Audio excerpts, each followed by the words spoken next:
Hello students. अगर कहीं target achieve करने की बात आती है या फिर लीडरशिप की बात आती है तो सबसे पहले एक कंट्री का नाम आता है, दैट इज इंडिया। यानी इंडिया हर चीज में आज लीड कर रहा है, चाहे वो किसी डिफेंस से रिलेटेड हो, किसी कंट्रीज के वॉर को रुकवाने वाली बात हो, या फिर क्लाइमेट चेंज के लिए एक्शंस लेने की बात हो, तो इंडिया आपको सबसे आगे मिलेगा। डेफिनेटली ये हम नहीं बोल रहे हैं, ये ऐसी रिपोर्ट्स सामने आई हैं जिसमें पता चला है कि इंडिया जैसी कंट्री और स्पेशली इंडिया जो है वो सबसे ज्यादा बढ़ चढ़ के पार्टिसिपेट कर रहा है इस बढ़ते हुए क्लाइमेट चेंज को रोकने के लिए। डेफिनेटली यूएस यूके से भी ज्यादा बड़े लेवल पे बढ़ चढ़ के वॉर लेवल पे इंडिया जो है पार्टिसिपेट कर रहा है और दूसरी कंट्रीज के सामने एक एग्जाम्पल सेट कर रहा है कि जब इंडिया जैसी कंट्री इतनी ज्यादा पॉजिटिव अप्रोच के साथ में पॉल्यूशन को कम करने के लिए स्टेप उठा सकती है, तो वो बड़ी जो कंट्रीज अपने आप को कहलाती हैं, बड़ी जो इकोनॉमीज हैं, वो क्यों नहीं कर सकती। डेफिनेटली इंडिया इसमें लीड कर रहा है और दूसरों के लिए एग्जाम्पल भी यहाँ पे सेट किए हैं और खुद यूएस और यूके ने इसको प्रेज भी किया है कि डेफिनेटली, और यूके ही नहीं और यूएस के अलावा भी और भी बहुत सारी कंट्रीज है वर्ल्ड की। खुद United nation framework convention on climate change ने इंडिया को प्रेज किया है कि इंडिया कहीं ना कहीं ऐसे लीडरशिप के अंडर में है जहां पे वो बहुत ही अच्छे एफर्ट्स डाल रहे हैं। हालांकि जब एनवायरमेंट परफॉर्मेंस इंडेक्स जैसे इंडेक्स आते हैं तब इंडिया को बहुत ही पीछे वाली कैटेगरी में रखा जाता है, लेकिन रियलिटी में कुछ और ही है। रियलिटी में हम काफी ज्यादा एफर्ट डाल रहे हैं एनवायरमेंटल पॉल्यूशन को कम करने के लिए। आज का हमारा टॉपिक इसी से रिलेटेड है। आइए इस चीज को डिटेल में समझते हैं कि किस तरीके से इंडिया ने टारगेट डिसाइड किए हैं। कॉप 26 में पंचामृत हमने क्या डिसाइड किया था और हमने आज क्या अचीव किया है और दूसरी कंट्रीज वो अचीव क्यों नहीं कर पाए। आइए इस चीज को डिटेल में समझते हैं। तो India's climate leadership outpacing the US and UK in fulfilling climate commitment. Climate की जितने भी कमिटमेंट्स थे, इंडिया यूएस और यूके को एक तरीके से आउट स्पेसिंग कर रही है, यानी बाहर निकाल रही है, उनसे ज्यादा तेज बढ़ के आगे आ रही है और पॉल्यूशन को कम करने में बहुत ज्यादा पार्टिसिपेट भी कर रही है। डेफिनेटली ये बड़ी बड़ी रिपोर्ट्स हमें बता रही है कि इंडिया ने काफी कुछ साल से, यानी पिछले 10-20 साल से अगर हम देखें तो बहुत ज्यादा एफर्ट्स डाले अपने पॉल्यूशन को कम करने के लिए।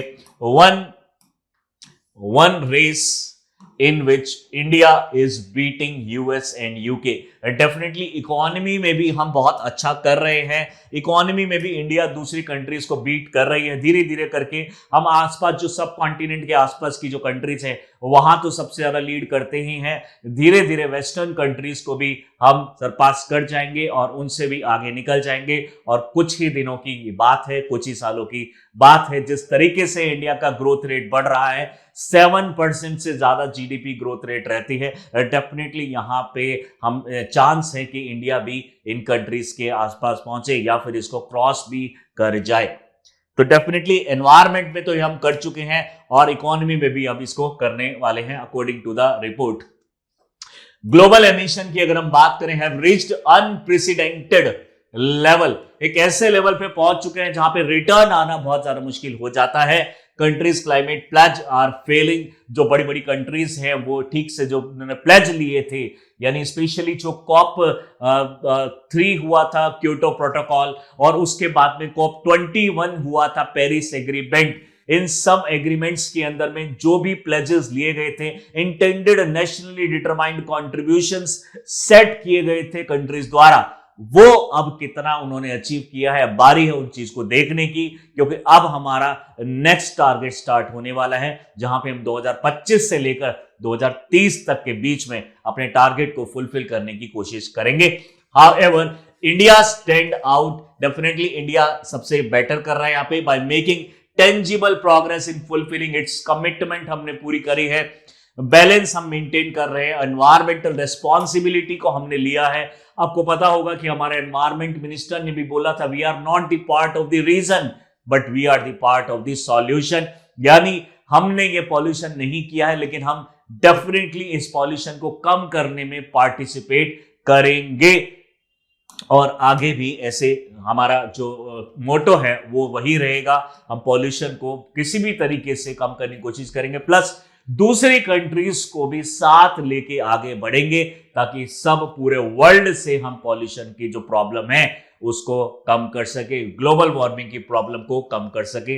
India alongside China is among the top 3 green house emission producers हैं। डेफिनेटली चाइना, इंडिया और जो यूएसए है, ये 3 बड़े ग्रीन हाउस प्रोड्यूसर्स हैं। उसके बाद आते हैं रशिया, यूरोपियन यूनियन और उसके बाद में हमारी अफ्रीकन कुछ कंट्रीज आती हैं। तो ये अगर हम इसका चार्ट देखें तो सबसे ऊपर जो सबसे ज्यादा पॉल्यूशन करता है, यानी डिपेंडिंग ऑन दी मंथ्स और ईयर, ये डिपेंड करता है कि किस साल कितना ज्यादा हुआ, बट ऑन एन एवरेज हम देखते हैं तो 32-33% के आसपास पूरे वर्ल्ड का पॉल्यूशन चाइना ही कर लेता है, इससे भी ज्यादा कई बार करता है। उसके बाद में अगर हम सेकंड देखते हैं, दैट इज यूएसए 15.2% पॉल्यूशन करता है पूरे वर्ल्ड का। वहीं पे इंडिया का जो पॉल्यूशन लेवल है वो 5 से मैक्सिमम 6% तक रहता है। और उसके बाद आती है हमारी यूरोपियन यूनियन, जापान और रशिया, इस जैसी जो कंट्रीज है और इस जैसे जो ग्रुप है। और इसके अंदर में अगर हम सबसे बड़े प्रोड्यूसर की लिस्ट में आ रहे हैं, टॉप 3 के अंदर अगर इंडिया आ रहा है, डेफिनेटली हम बहुत ज्यादा पॉल्यूशन नहीं कर रहे हैं। आप देख पा रहे हैं कि जैसे चाइना है और यूएसए है, वो लगभग 50% के आसपास का पॉल्यूशन कर रहा है और हम सिर्फ 5% के आसपास पॉल्यूशन कर रहे हैं। But we are actually trying our best, will not leave any stone unturn in reducing the pollution level from all over the world. However it stand, अगर इसकी सपोज कीजिए फर्दर अगर हम देखते हैं, it stand out positively as one of the only 6 G20 countries. G20 countries में आप जानते होंगे कि एक तरीके से G20 प्लस में यूरोपियन यूनियन की भी कंट्रीज इसमें ऐड हो रही हैं। और ये सारी इकोनॉमीज पे अगर कंपेयर करें तो टॉप 6 जो है उनमें से इंडिया उनको लीड कर रहा है। वहीं पे in contrast advanced economies like the USA और यूके को भी अगर हम देखें, हिस्टोरिकली अगर इनका कंट्रीब्यूशन देखें, major historical contributor to emission are struggling to fulfilling their climate जो टारगेट्स थे वो फुलफिल नहीं कर पा रहे हैं। इस रिपोर्ट के अकॉर्डिंगली इंडिया सारे वर्ल्ड को लीड कर रहा है, स्पेशली यूएस और यूरोपियन यूनियन, प्लस में हम यहाँ पे यूनाइटेड किंगडम की अगर हम बात करें और G20 में भी अगर हम बात करें तो we are leading this particular noble cause में जो हम काम कर रहे हैं उसमें हम इसको लीड भी कर रहे हैं। अगर हम डेटा के अकॉर्डिंगली देखें तो countries likely to achieve the target, कितना किसके परसेंट चांसेस है, कितना वो प्रोड्यूस कर रही हैं। डेफिनेटली ये कंट्रीज जो है ये चांसेस हैं कि अपने टारगेट को अचीव जल्दी से जल्दी कर लेंगी, जिसमें चाइना अभी के टाइम पे लगभग 30% के आसपास प्रोड्यूस कर रहा है, इंडिया लगभग 7.8, European union 6.1, Russia 5.1, Mexico 1.3 and Turkey. यानी यहां पे ये दिखा रहे हैं कि ये जो 6 कंट्रीज हैं ये अपने लेवल में अपने सबसे टॉप में जा रही हैं, ये पूरा ट्राई कर रही हैं कि किसी तरीके से पॉल्यूशन कम हो जाए। इनके जो लेगर्ड्स हैं, जो लीडर्स हैं, they are actually leading this particular thing and they are approaching the good approach, top to down and down to top approach हमने अडॉप्ट की है, जिससे हमारी जो प्रोग्रेस है वो थोड़ा फास्ट हो जाती है।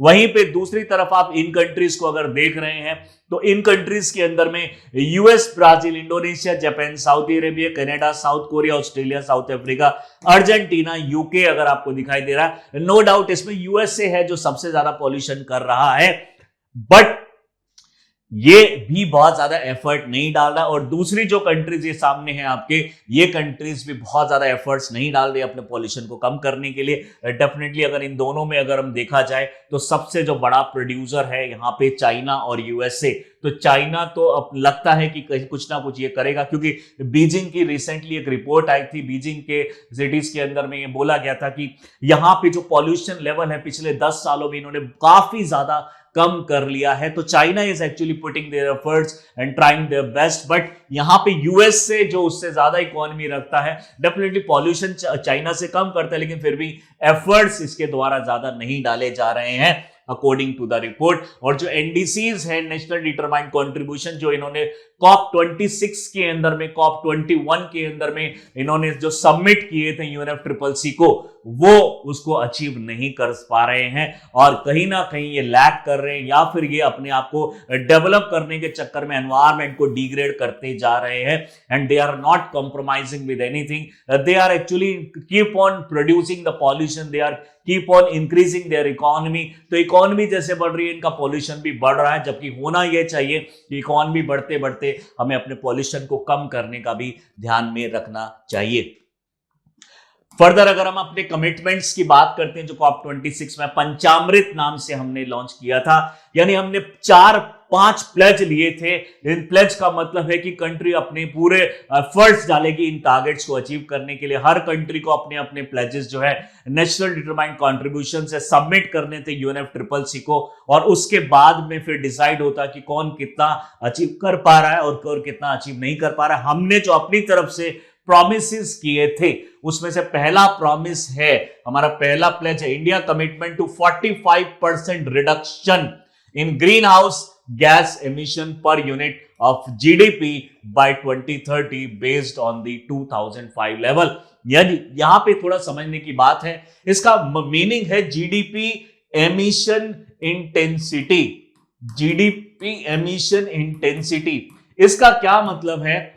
इसका मतलब है कि जो भी कंट्री ने, अब उदाहरण के तौर पे मान लीजिए कि हमने अगर कहीं चूल्हा जलाया है, यहां या फिर कहीं पे फायर लगी है, या फिर कहीं स्टबल बर्निंग हुई है, इस तरह की जो भी बर्निंग से निकलने वाले, या फिर किसी ने कहीं पे कोई आग लगा दी है, कोई भी फॉरेस्ट फायर हो गई, इस तरह की जो भी हमारी फायर है, उससे जो पॉल्यूशन एमिट हुआ है, चूल्हा से हुआ है, फायर से हुआ है, स्टबल बर्निंग से हुआ है, या किसी एंथ्रोपोजेनिक एक्टिविटी से फायर लगी है, उनसे जो जनरेटेड पॉल्यूशन है, उस पॉल्यूशन ने हमारी जीडीपी में कंट्रीब्यूट नहीं किया है, बट पॉल्यूशन एमिट हुआ है। एक दूसरा पॉल्यूशन है जो हुआ है इंडस्ट्रीज के अंदर में, पावर प्लांट्स के अंदर में, यानी पावर प्लांट्स के अंदर में, जो इंडस्ट्रीज के अंदर में जो, और जो हमारी मैन्युफैक्चरिंग यूनिट्स हैं उनके अंदर में जो प्रोडक्शन हुआ है, सर्विस सेक्टर से जो पॉल्यूशन एमिट हुआ है, ये वाला जो पॉल्यूशन है, इसने जीडीपी में पार्टिसिपेट किया है, लेकिन इन एक्टिविटीज ने जीडीपी में पार्टिसिपेट नहीं किया है। तो जितना पॉल्यूशन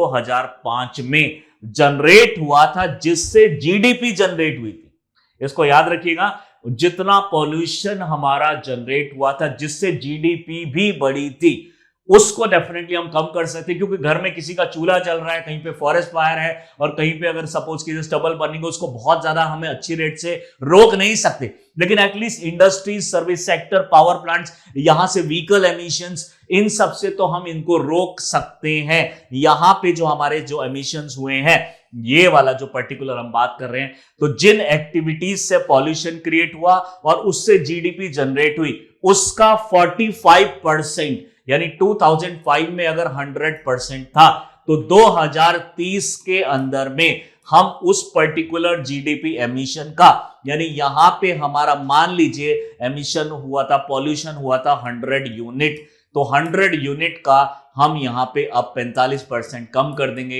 यानी सिर्फ 55% ही यहां पे एमिट होगा। तो पहले 100% जो था, अब सिर्फ 55% होगा। लेकिन ये याद रखिएगा, ये ओवरऑल पॉल्यूशन का नहीं है, ये सिर्फ उस वाले पॉल्यूशन का है जिससे जीडीपी जनरेट हुई थी 2005 में, वही हमारा उसका 45% जीडीपी एमिशन इंटेंसिटी हम कम करने का टारगेट रख रहे हैं 2030 तक। So this is our pledge.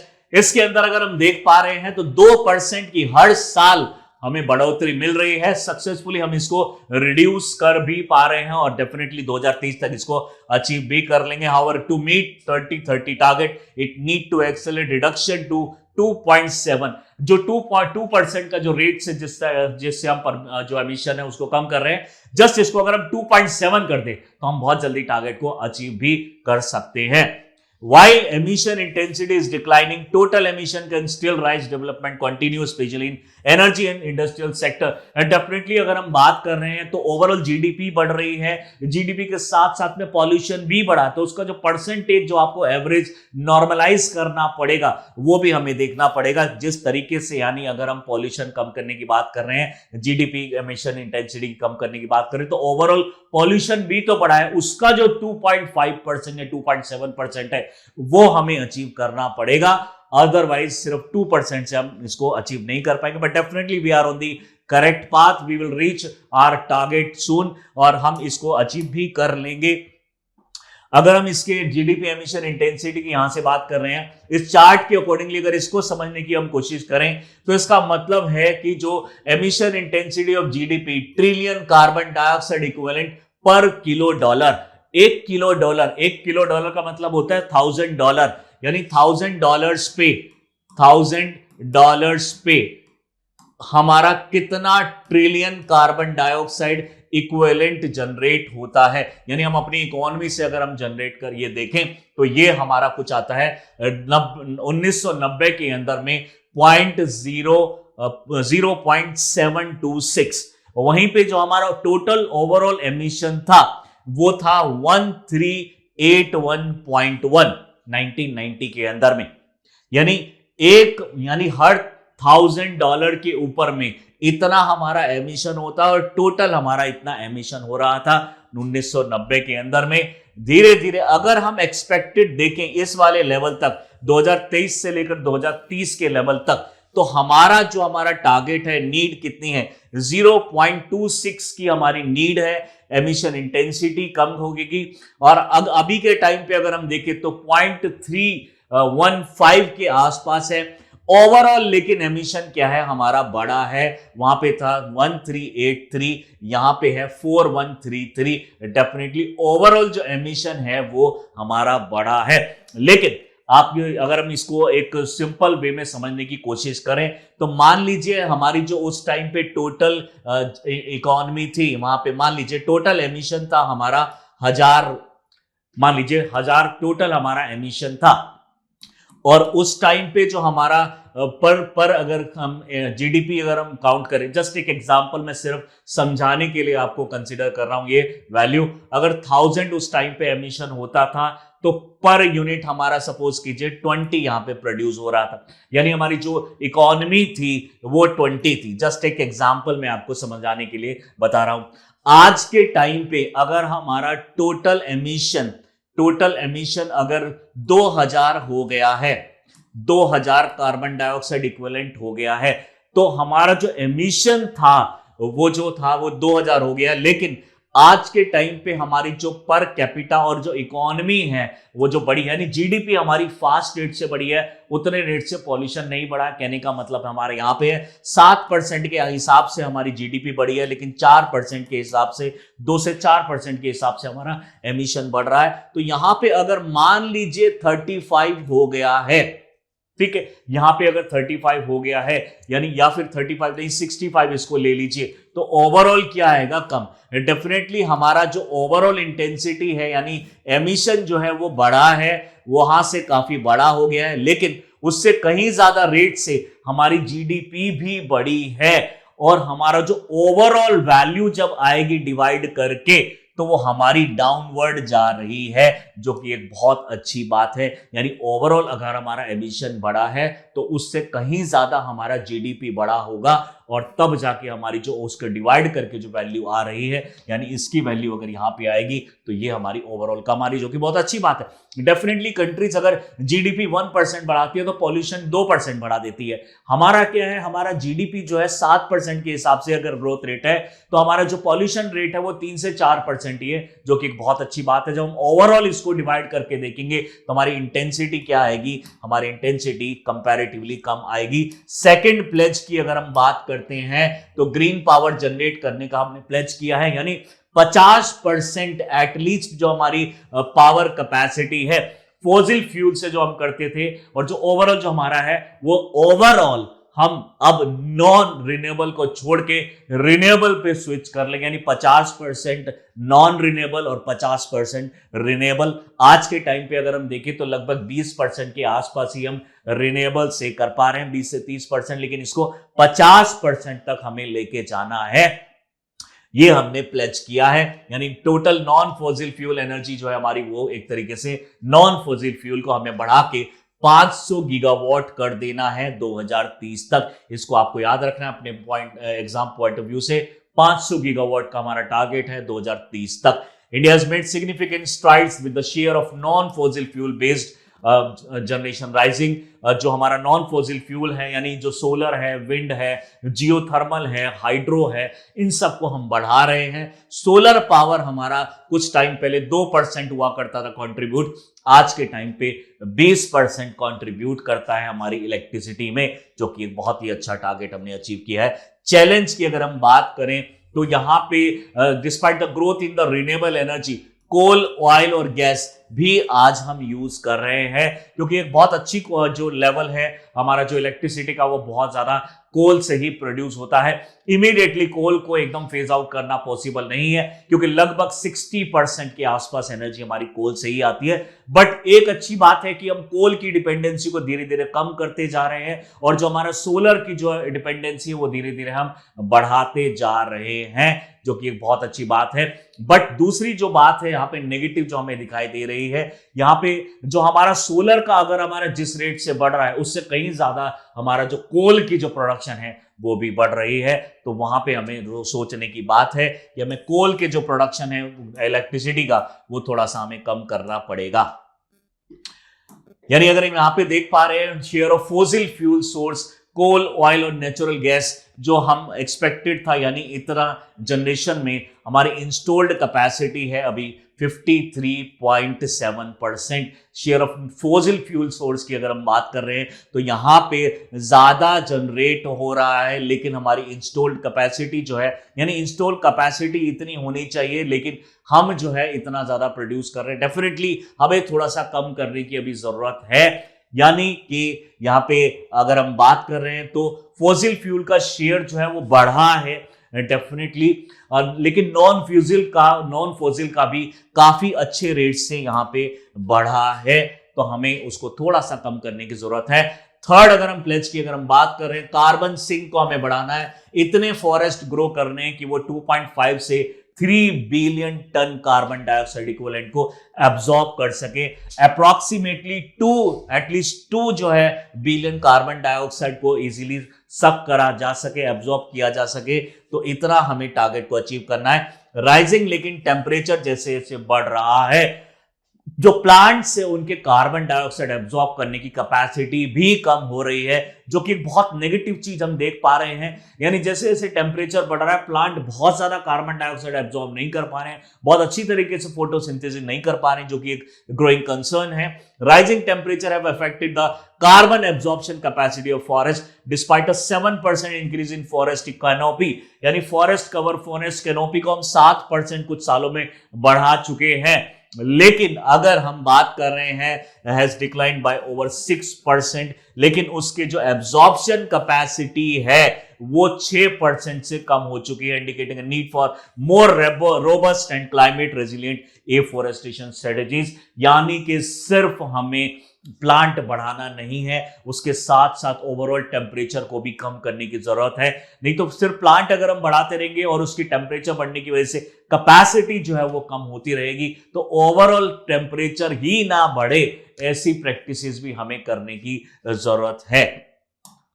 Further अगर हम बात कर रहे हैं तो यहाँ पे 2030 तक हमें जो लगभग 27.3 बिलियन टन तक की कार्बन डाइऑक्साइड एब्जॉर्प्शन कैपेसिटी बढ़ानी है अपने ट्रीज के थ्रू। यानी अगर हम 1994 के अंदर में देखेंगे तो 22.3 बिलियन टन कार्बन डाइऑक्साइड को एब्जॉर्ब करने की कैपेसिटी थी। फिर वहीं 2005 के अंदर में 24.3 बिलियन टन हो गई, और जो 2021 में आज के टाइम पे 26.4 बिलियन टन एब्जॉर्प्शन कैपेसिटी है। लेकिन 2030 तक हमें इसको कम से कम 27.3 एट लीस्ट करनी है। आपको ये बहुत कम लग रहा होगा, बट डेफिनेटली इसके लिए बहुत सारा एफर्ट डालने पड़ते हैं। यानी अभी फिलहाल के लिए 26.4 है, इसको 27.3 करने के लिए, और टाइम बहुत ज्यादा हमारे पास, यानी 5 साल जो है वो बहुत ही कम है। इस वजह से एफर्ट हमें ज्यादा डालने पड़ेंगे, एफोरेस्टेशन बढ़ानी पड़ेगी, रिफोरेस्टेशन हमें बढ़ाना पड़ेगा। दूसरी चीज है नेट जीरो का जो टारगेट है वो हमारा जो है 2070 तक, यानी नेट जीरो का मतलब है कि जितना हम एमिट करेंगे उतना हम एब्जॉर्ब भी कर लेंगे, यानी जो हमारा ओवरऑल एमिशन है वो जीरो हो जाएगा। यानी एब्जॉर्प्शन, यानी जो एमिशन है, एमिशन माइनस एब्जॉर्प्शन, एब्जॉर्प्शन ये होगा हमारा जीरो।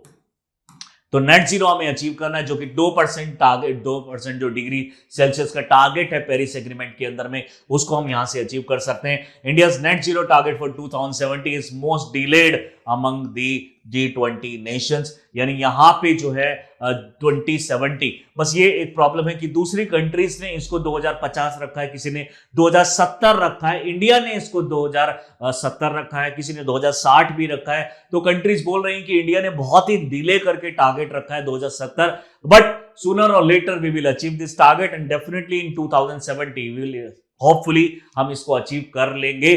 चाहे वो थोड़ा डिले होगा लेकिन अचीव हो जाएगा शायद। और अगर हम इंटरनेशनल मॉनेटरी फंड के जितने भी प्रोजेक्ट्स हैं, that under current policies, Indian emission will rise by 41% by 2030 and continue growing until 2040, making difficult to meet long term climate goal. यानी हम IMF के प्रोजेक्ट जो कि इंडिया में चल रहे हैं, डेट प्रोजेक्ट डेट अंडर उसके अगर हम डेटा के अकॉर्डिंगली देखें, IMF के under current policies India emission will rise by 41% by 2030। हम जो जिस हिसाब से इंडिया के जो प्रोडक्शन चल रहा है, जिस हिसाब से इंडिया जो ग्रो कर रही है, 41% तक इनका एमिशन बढ़ सकता है according to IMF report, according to IMF projection. But कितना सच होगा डेफिनेटली ये तो टाइम ही बताएगा। 2030 तक 41% हो सकता है और ये 2040 तक बढ़ता ही रहेगा, जो कि इनके टारगेट्स को अचीव नहीं करा पाएगा, ऐसा IMF बोलता है। बट ये टाइम ही बताएगा। India is putting their efforts in achieving their targets. अगर हम बिगर रिस्क की बात करें, extreme weather is a bigger risk for India than richer countries. एक बहुत नेगेटिव हम बात देख पा रहे हैं यहाँ पे कि अगर इंडिया को दूसरी कंट्रीज से कंपेयर करेंगे तो इंडिया अपने टारगेट को अचीव करने के लिए एफर्ट तो पूरे डाल रहा है, लेकिन जो पास्ट में हमारे साथ हुआ है, हमारे जो टेम्परेचर चेंज हुआ है, टेम्परेचर राइज हुआ है, उसकी वजह से बहुत बड़ी प्रॉब्लम हमें फेस करने को मिल सकती है। यानी अगर दूसरी कंट्रीज में हम देखें तो एनवायरनमेंट का बहुत ज्यादा इंपैक्ट नहीं देखा जाएगा, लेकिन इंडिया पे बहुत ज्यादा इफेक्ट पड़ेगा, ऐसा बोला जा रहा है इस रिपोर्ट के अकॉर्डिंगली। एक्सट्रीम वेदर अगर होगा तो वो बहुत बड़ा रिस्क होगा इंडिया के लिए as compare to the other countries. यानी अगर नंबर ऑफ हॉट डेज की अगर हम बात करें तो पास्ट में नंबर ऑफ हॉट डेज हुआ करते थे 80 पूरे साल के अंदर, लेकिन आज के टाइम पे कुछ साल से हम देख पा रहे हैं कि 97 डेज होंगे हॉट डेज। अब हॉट डेज ज्यादा अगर होंगे तो डेफिनेटली क्रॉप प्रोडक्टिविटी पर बहुत ज्यादा असर पड़ सकता है। वहीं पे ऑस्ट्रेलिया के 19 हॉट डेज हैं पूरे साल के अंदर में, 26 हो जाएंगे ये कुछ साल के बाद। 11 दिन है यूएस के अंदर में, वो 23 हो जाएंगे। चाइना में हॉट डेज सिर्फ 4 हुआ करते थे, अभी धीरे धीरे 7 हॉट डेज हो जाएंगे। हॉट डेज से यहाँ पे डायरेक्ट मतलब उसकी प्रोडक्टिविटी पे है। यहाँ पे ज्यादा टाइम के लिए अगर गर्मी रहेगी तो हमारे वेदर पैटर्न को पूरा चेंज कर देगी। ड्रॉट भी आ सकता है, फ्लड भी आ सकता है और क्रॉप को प्रॉब्लम हो सकती है, डिसीजेज बढ़ सकती है, बहुत सारी प्रॉब्लम हो सकती है। इंडिया का हिस्टोरिकली अगर हम 25.4 पर जो डिग्री सेल्सियस टेम्परेचर देख रहे हैं, 2039 तक 26.3 हो सकता है, यानी 0.9 का इंक्रीमेंट यहां देखने को मिल रहा है।